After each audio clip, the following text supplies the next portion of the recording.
Good evening, everyone. In our Bibles, let's go to Genesis chapter 42, please. Our starting place tonight will be Genesis chapter 42.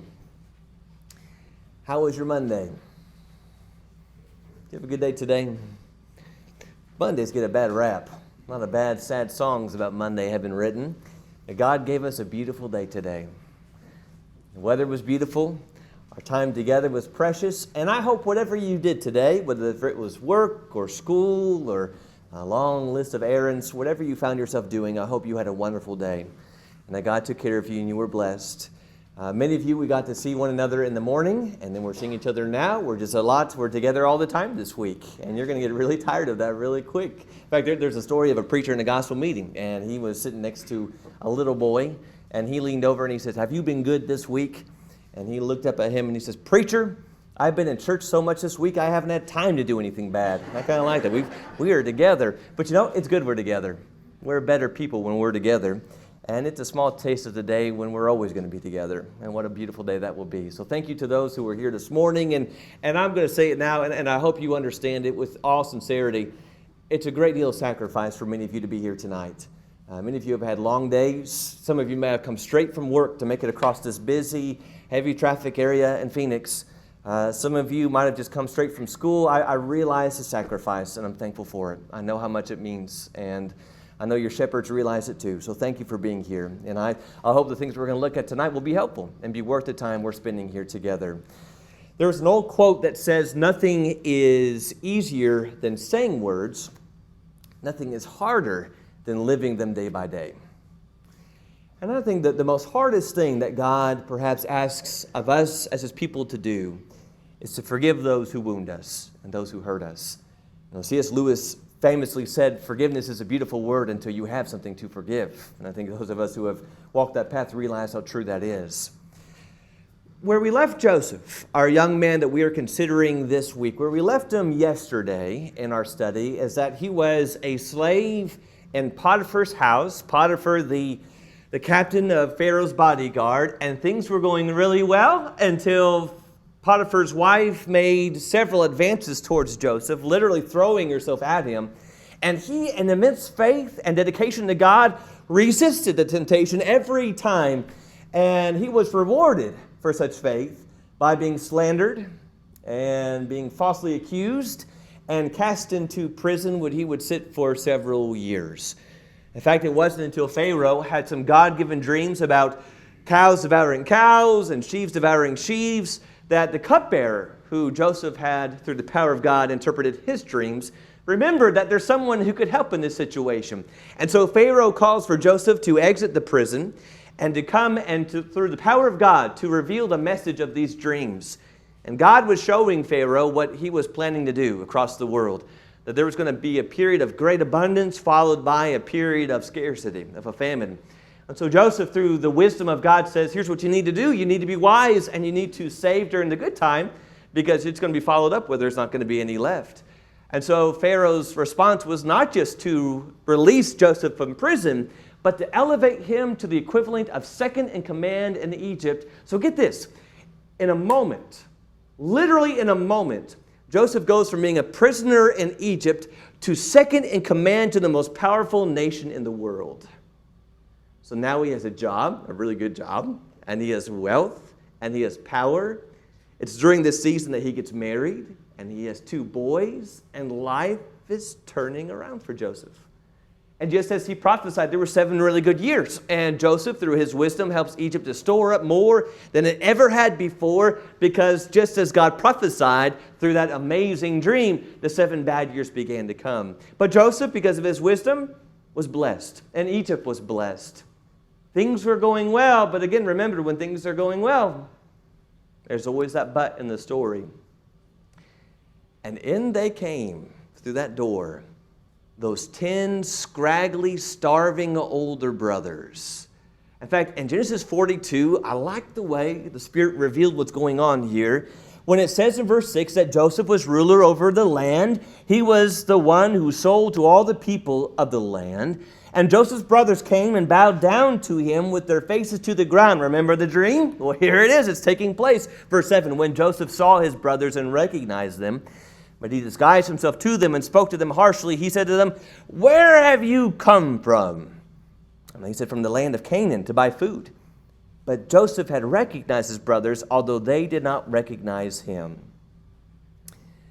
I'm telling you, and it may be hard to remember this, but when you read this story for the first time and you get to this point in the story, you think, it's going to get good.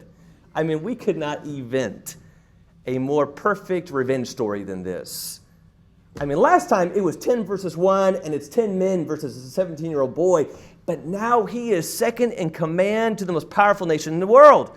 You just cannot wait to read what he's going to do. I mean, with the flick of a switch, their heads are gone off their bodies. Or maybe he's going to command for 10 ditches to be built or to be dug and then push them in their own pits and say, "How do you like it? How's that feel?" So we're waiting. What is he going to do now that he has the power to get back at these brothers? And so slowly Joseph performs these tests to see, have they changed at all? And all these years that have passed by, are they still those 10 despicable, wicked men? He's especially concerned about Benjamin. And there's a test involving bringing Benjamin back because, remember, the reason Joseph was mistreated was he was the favorite son, the son of Rachel, the favorite wife. Well, here's Benjamin left at home who is a son of Rachel, and he's wondering, are you all mistreating him too? Is it still going on? And so he tests them and he hears something different. He's hearing regret out of the voice of these 10 for how they treated Joseph. And they're hearing kindness and concern and protection for Benjamin. But you're still wondering, as this all is unfolding before Genesis 25, if you'll go there, Genesis 45. Genesis 45. And you're thinking, surely Joseph is thinking, that's too little too late. I know what you've done. My life was ruined because of you. And we're waiting to see what he is going to do. How will he enact this revenge on these boys? And it says in Genesis 45 and verse 1, "Then Joseph could not control himself before those who all stood before him. And he cried, 'Have everyone go out from me.' So there was no man with him when Joseph made himself known to his brothers. He wept so loudly that the Egyptians heard it, and the household of Pharaoh heard of it. Then Joseph said to his brothers, 'I am Joseph. Is my father still alive?' But his brothers could not answer him, for they were dismayed at his presence. And Joseph said to his brothers, 'Please come closer to me.' And they came closer, and he said, 'I am your brother Joseph, whom you sold into Egypt. Now do not be grieved or angry with yourselves because you sold me here, for God sent me before you to preserve life. For the famine has been in the land for these 2 years, and there are still 5 years in which there will neither be plowing or harvesting. God sent me before you to preserve for you a remnant in the earth, and to keep you alive by a great deliverance. Now therefore it was not you who sent me here, but God. And he has made me a father to Pharaoh, and Lord of all his household, and ruler over all the land of Egypt.'" I don't know about you, but if you were to put a subtext to define what these verses really are all about, don't you see words like grace, marvelous, incredible, unbelievable grace and forgiveness? The greatest battle perhaps that Joseph faced during his years in Egypt, he has now overcome, and that was the battle of bitterness. And whatever sprung in his heart upon first seeing his brothers has now melted away, and all that was in its place was mercy and love. You and I don't get to control what people do to us.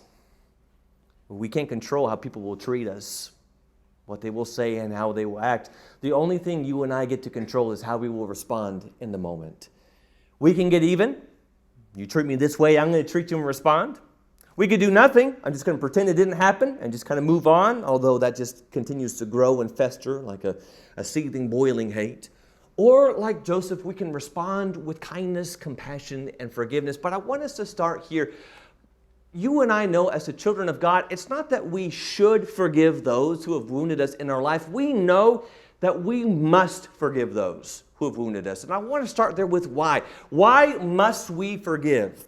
Even when responded to and it prompted to by a harm. And the first reason of which is simply because God commands it. There's no question the reason we as God's people forgive is because God commands it.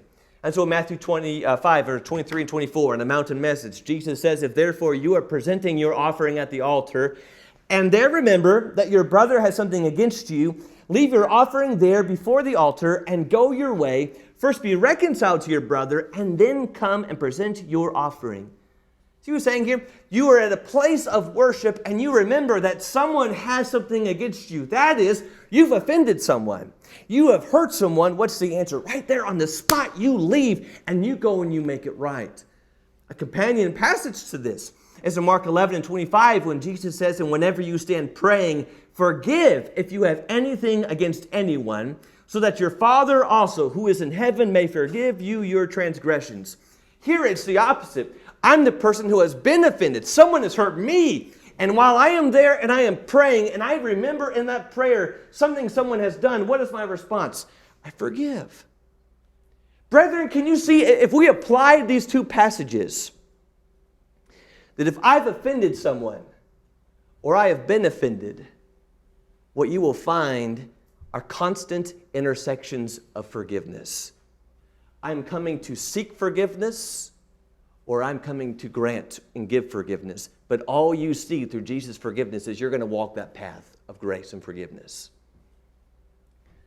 I wonder if sometimes when you go to that model prayer in Matthew chapter 6, the reason we don't pray it is because of that small little verse in verse 12. There's a crippling word there, a crippling two-letter word. Forgive us our debts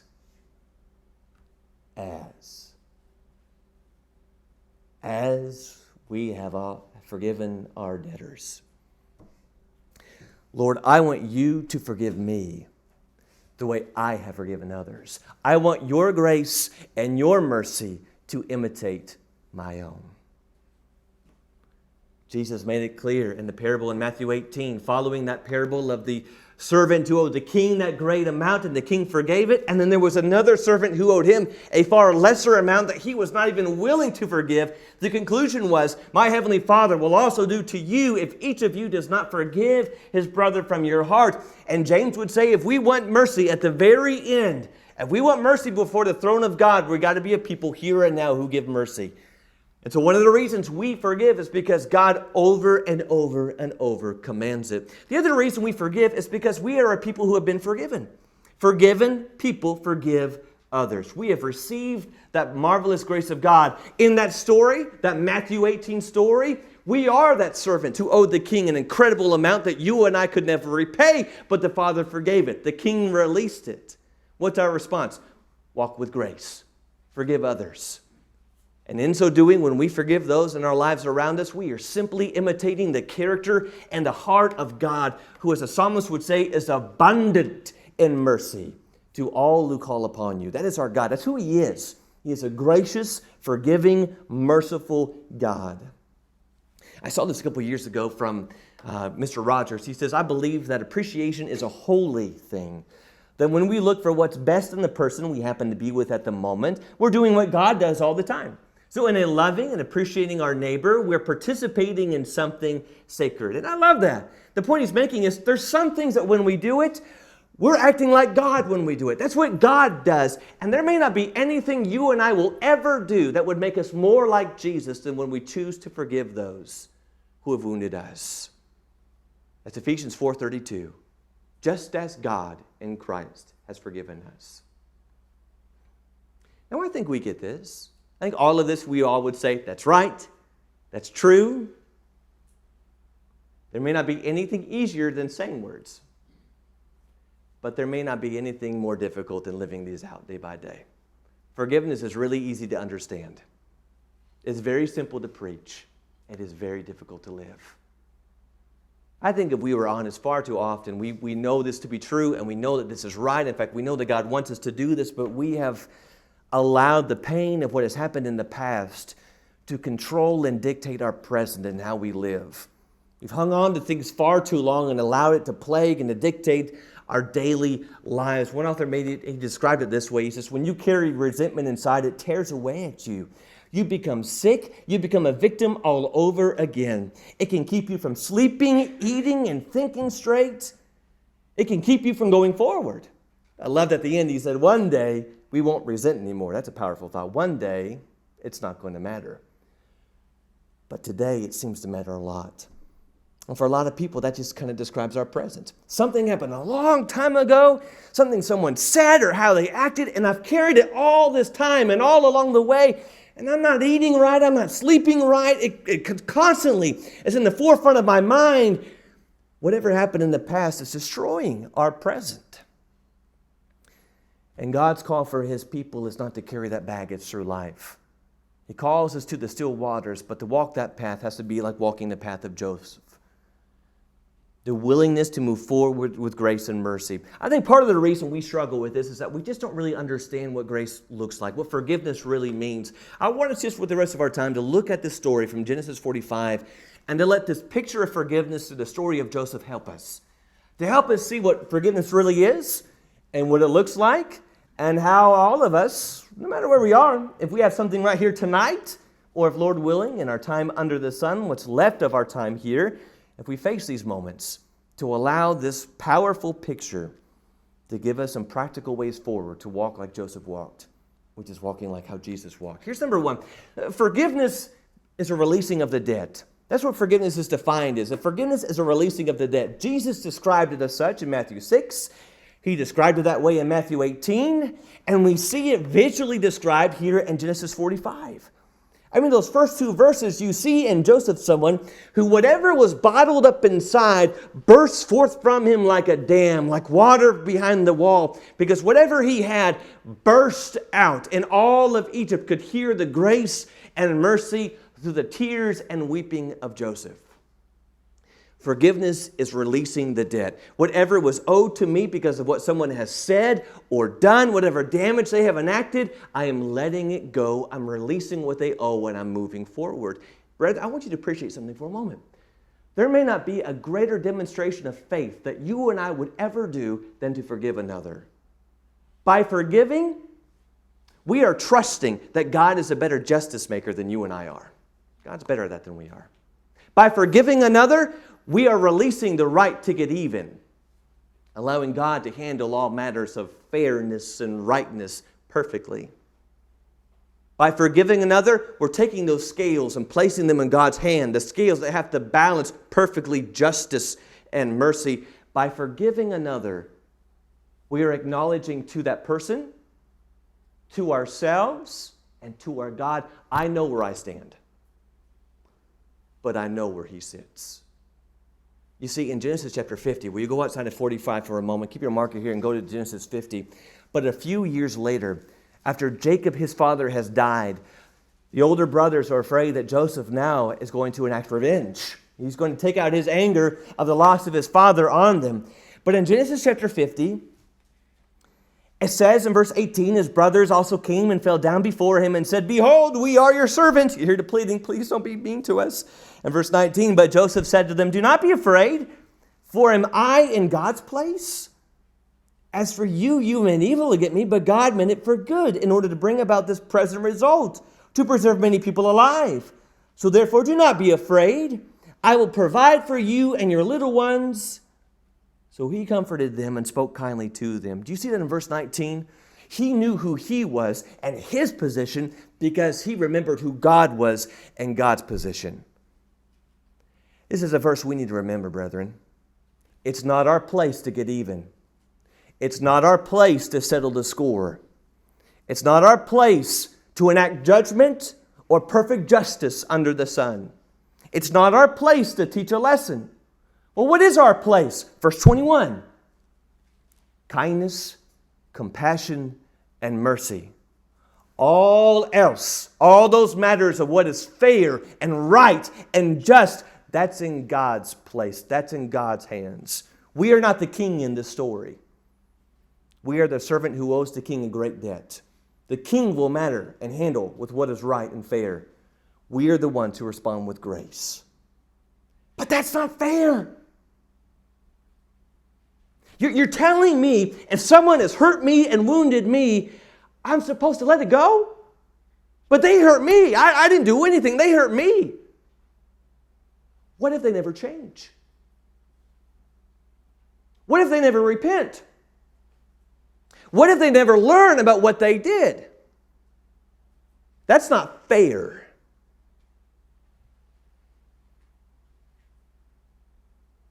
Grace doesn't operate under the system of fairness. Grace operates under the system of mercy. There's not one of us, when we stand before the throne of God, will demand of God, I want what's fair. We will be begging for mercy. The same mercy our God expects us to give to one another. Genesis 50 and verse 19 defines forgiveness in 5 words. Let go and let God. Let go and let God. Let go of that pain. Let go of that hurt. Let go of that right you have claimed to make this fair, and let God be God. Let God be just, and let God handle this in His time.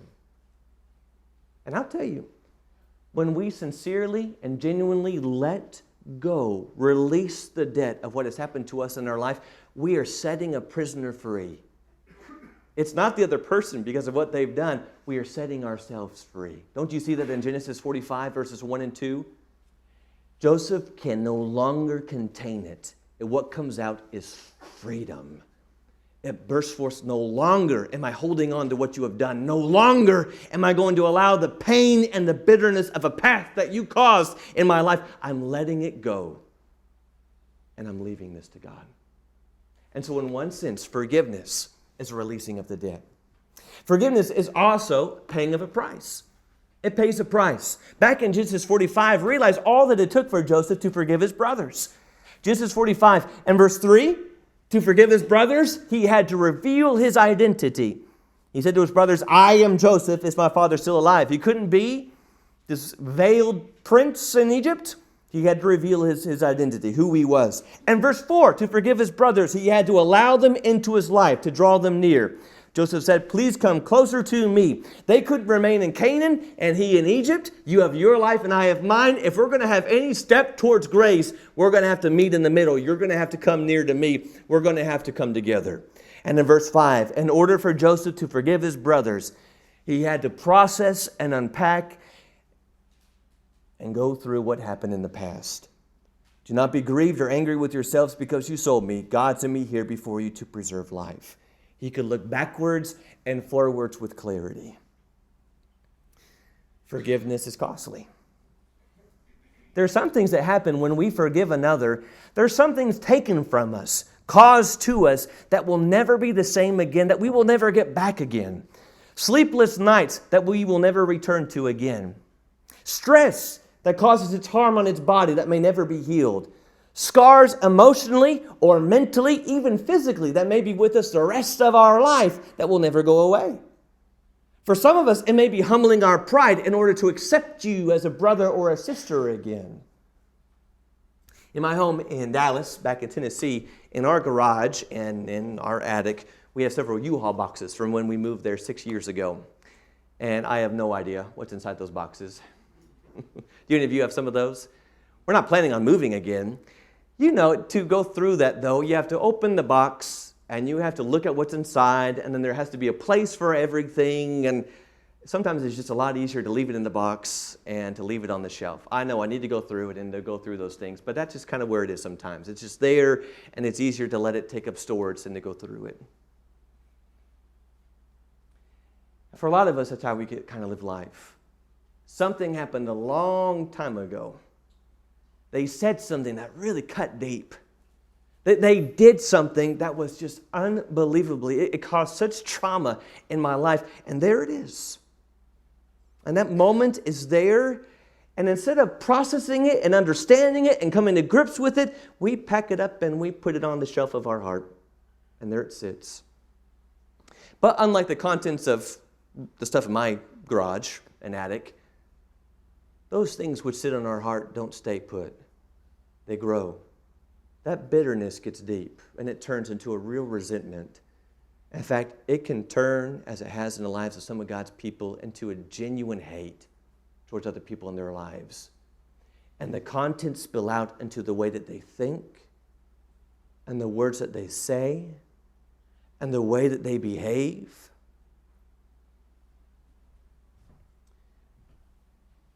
Listen to what Paul said when he says, let all bitterness and wrath and anger and clamor and slander, notice, be put away from you. There's a place for those. There's a place that bitterness and anger and all of its demonstration through words belong, and it's not our heart. It doesn't belong there. We have to put it in its place. And sometimes what that means for you and I is we have to open up what happened, to process what has been said and what has been done, to come to grips and terms with things that were bad that happened to us, and to move forward. To put these negative, hurting attitudes where they belong. It doesn't belong in our heart. And far too many of us have given it too much shelf space in our lives. Put it where it belongs. Well, that seems really easy to say. How do you process it? Be kind to one another. Tender-hearted. Forgiving each other. You respond to harm and grace and bitterness and anger with kindness and compassion and grace.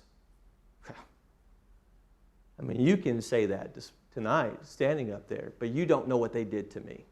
I don't want to be kind because they were rude. I don't want to be tender-hearted because they did something to me I will never get past. You know where the real power in this passage is? What Paul's saying, there's something that will destroy and poison your mind and your life if you don't move past this. And so instead of bitterness and hate and anger, you need to have a lot of grace and compassion and forgiveness. You know where the passage is? The real power? Just as God in Christ has forgiven you. You take those things, you take that issue, you take that moment, you take that anger, you take that pain, and you bring that to the cross of Calvary. You bring it to the cross. And I will tell you, I will be honest with you, there are times and things that have happened that I have needed to bring these pains, and I've needed to kneel at that cross with what has happened and to see that blood-stained cross and to ask for the power and the patience and the grace of God to move forward and to leave it there. And the only way that I could ever forgive someone who has done something like that is because I know he has done far more. There is never a price you and I will pay to forgive one another that will cost what Jesus gave for you and I. How can I move forward? How can I get this bitterness out of my life? You bring it to the cross and you leave it there. You bring that hurt and you bring that pain to Jesus and you walk away with tenderness and patience and understanding and a heart filled with love, because that's exactly what he gave to us. It costs. Forgiveness is very costly. When you trace it through the Bible theme, there's not a time forgiveness is given and there's not a sacrifice made. But if we're going to walk this walk and walk like Jesus, we have to be people who are willing to pay that price. And the last thing we could say about forgiveness is that forgiveness reaffirms love. Back in our context in Genesis 45, after he unveils who it is that he is in Genesis 45, it says in verse 9, he says, "Hurry and go up to my father and say to him, 'Thus says your son Joseph, God has made me Lord of all of Egypt. Come down to me, do not delay. You shall live in the land of Goshen. You shall be near me, you and your children and your children's children, and your flocks and your herds and all that you have. There I will also provide for you, for there are still 5 years of famine to come, and you and your household and all that you have would be impoverished. Behold, your eyes see, and the eyes of my brother Benjamin see, that it is my mouth which is speaking to you. Now you must tell my father of all my splendor in Egypt and all that you have seen, and you must hurry and bring my father down here.'" And that would be a lot if Joseph said those things. I want you to move in, that's what he's saying. Go get your family, go get dad, it's going to get bad. You can move in where I am. But notice verse 14. "Then he fell on his brother's Benjamin's neck and wept, and Benjamin wept on his neck." And that makes sense. They're real brothers, full brothers, the same mother, the same father, and Benjamin wasn't involved in that mess. Benjamin had nothing to do with the harm that was caused to Joseph, and we understand that. But in verse 15, he kisses all his brothers and wept on them. And afterwards, his brothers talked with him. He left no room for question in the hearts of his brothers what he really felt towards them. Through what he said and how he acted, he showed love. After all these years and all has been done, I have always and I still love you. It's not enough just to release the debt. You go your way, I'm going to go mine. Genuine forgiveness takes a step closer with love. It's not always easy. That love that Paul describes a part of this in 1 Corinthians 13 and verse 5 in the end where he says it keeps no record of wrongs. One author said in translating that, it says it stores up no memory of wrongs committed against itself. In fact, there's a story of a man who was talking with a friend about issues he had with his wife. And they're going back and forth, and the friend said, well, have you talked to your wife about this? And he said, I can't. Every time I talk with my wife, she gets historical. He means, don't you mean hysterical? He goes, no, historical. She remembers everything I've done since we've been married. It's the thing that's a lot of us. And we do that, don't we? Oh, we have that visual memory where we could hit rewind, and we remember. We nurse those wounds. We pick those scabs. And sometimes we hang on to things much longer than we should. One of my favorite cartoons that comes out this time of year. It started in October and it will run to the end of the year because of the holiday specials is the Peanuts cartoons. I love them. And my favorite scene, you know it well, is when Charlie Brown is geared up to kick that football and he gets ready. And then every time he runs, Lucy pulls it up and Charlie Brown goes up and then he comes down and the football is not kicked. I don't know if he ever kicked the football every time he tried. Well, there is a commentary that someone wrote about this scene relating to forgiveness. And that 1 Corinthians 13 and verse 5. And here's what he said. He says, everybody in the world knows that Lucy is going to move the football away at the last second, except one person, Charlie Brown. He forgives Lucy every time, continues to believe in her, and to place himself in a position to be hurt. I thought that was a pretty well description, isn't it? That here's Charlie Brown, and despite every reason he has for not allowing Lucy to hold that ball, he always tends to allow her another chance and another opportunity. Now, there's a little bit we need to do to clarify this about keeping no record of wrongs and what this does not mean. Keeping no records of wrongs does not minimize the seriousness of sin. We're not whitewashing sin and saying, well, it doesn't really matter. Everyone makes mistakes. It's no big deal. Jesus said if we really love one another and we love our brother, if your brother sins, or some translations will say sins against you, go and reprove him in private. If he listens to you, you have won your brother. And so it's not just casting sin under the rug and saying, oh, it doesn't matter. If we love one another, we're going to point out sin and help one another be right with God. So it doesn't minimize the seriousness of sin. Nor is it resuming a relationship without changes. Forgiveness happens instantly. Trust is built over time. Trust is built with consistency, consistent language, consistent behavior, consistent choices. Do you remember when David was on the run from King Saul, and there was that moment when David showed mercy to King Saul, and his response was to respond with somewhat repentance. Saul says to David, blessed are you, my son David, you will do many things and succeed in them. That sounds like a different King Saul. Notice, so David went his way, and Saul returned to his palace.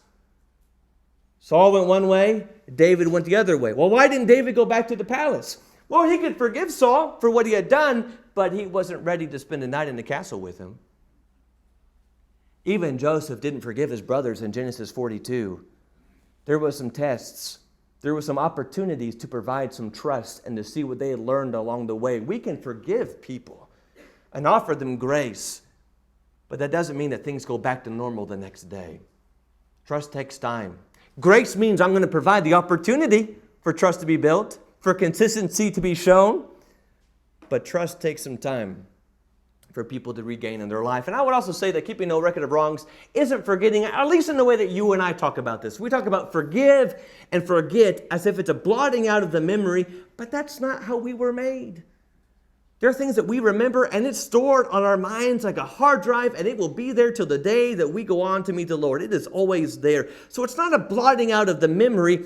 It is a conscious act of the will not to think of it when I see you and when I engage with you. Clara Barton, the founder of the Red Cross, was once at a gala, and she had a friend that was there, and this group was talking, and it was brought up in this group something really sharp that was said to Clara at one time, and she acted like she had no idea what they were talking about. And her friend said, well, Clara, you remember what that person said to you and how much it hurt you? And she said, no, I distinctly remember forgetting about that. I love that, don't you? It's not a blotting out of the memory. It is a conscious act of the will. I may always know what you've done, but I'm not going to treat you that way. I'm not going to remind you of the ways that you have fallen. To you and I, it's going to be as if it never existed. It's a conscious act of the will, not to allow it to be between us. Do you know what it really looks like to reaffirm your love to someone who has fallen? It looks a lot like this. However you want people to treat you, so treat them. I wonder how far you and I would walk and travel this path of grace if we let this lead us.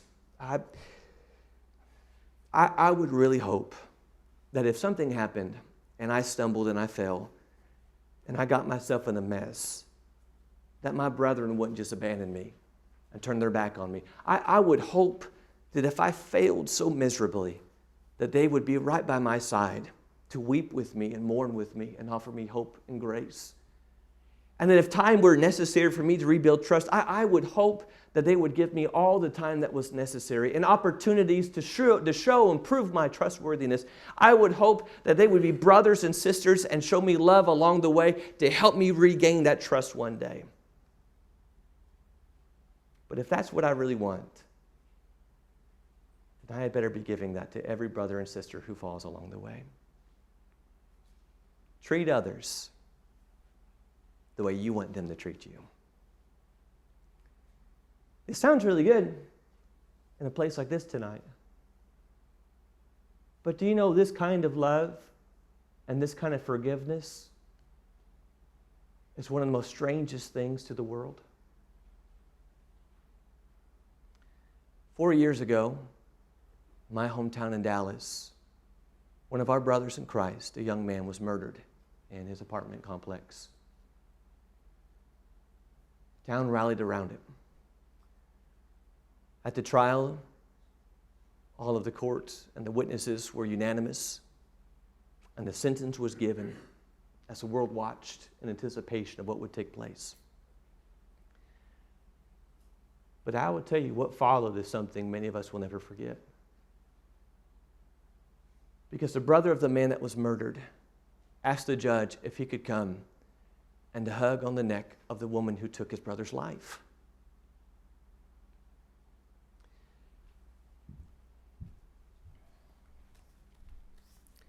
This is what he said. I love you just like anyone else. And I'm not going to hope that you rot and die. I personally want the best for you. I know that if you go to God and ask Him, He will forgive you.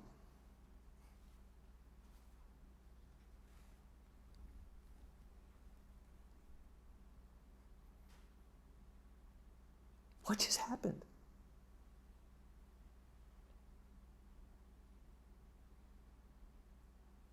Brethren, grace happened. That's grace. That, brethren, is a marvelous, beautiful picture of God's amazing grace. As one author said, he who fails to forgive others burns the bridge over which he must walk himself. Forgive us our transgressions as we have forgiven others. Can you imagine how different this world would be if instead of, I will never forgive them, I will never move past this, what we heard more was, I am Joseph. I am Joseph.